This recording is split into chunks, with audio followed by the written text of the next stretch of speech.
Former American football running back, he was briefly with the then St. Louis Rams as an undrafted free agent. John David Washington is breaking out on the big screen in a major way this year. The co-star of HBO Ballers had 2 movies at Sundance and will be seen in Fox Searchlight's upcoming crime drama Old Man and the Gun.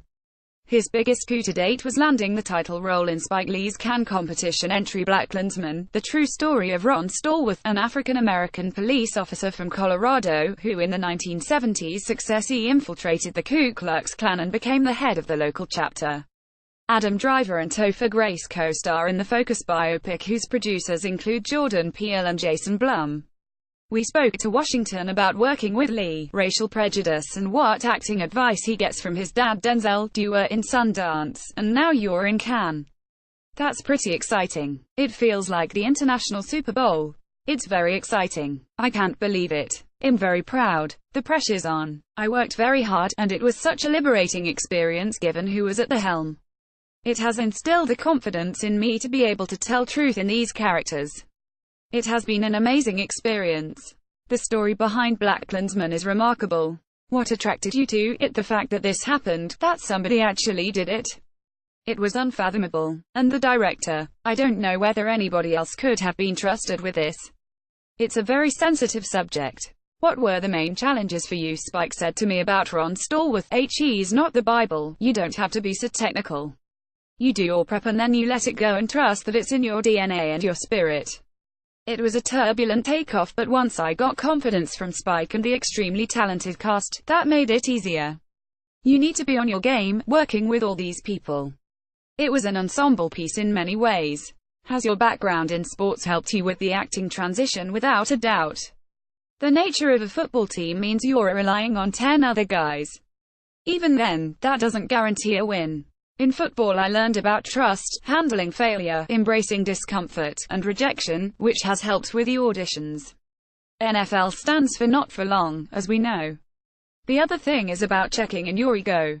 When players do that in the locker room or on the field, and actors and crew do that on set, that's when you have success. It's a beautiful thing when you serve the team.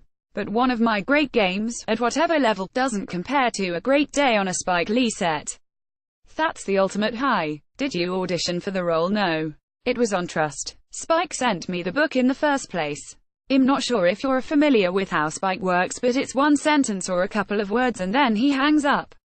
He was cryptic. But it was clear he wanted me, even if my agent and I didn't believe it at first. This movie has racial prejudice at its core. Is that something you've encountered? I have. While in sports, too. My mother is from a small town in South Carolina. I've seen it firsthand. I've met Caucasians who are racist, but I've also heard black people say racist things. This movie is about what people say behind closed doors. It will spark conversation. This is the first film by an African-American director to screen at Cannes in 4 years. You can count on one hand the number of black directors to have had films in competition in the last decade, more than 200 movies. What do you make of that? Wow. I have mixed feelings.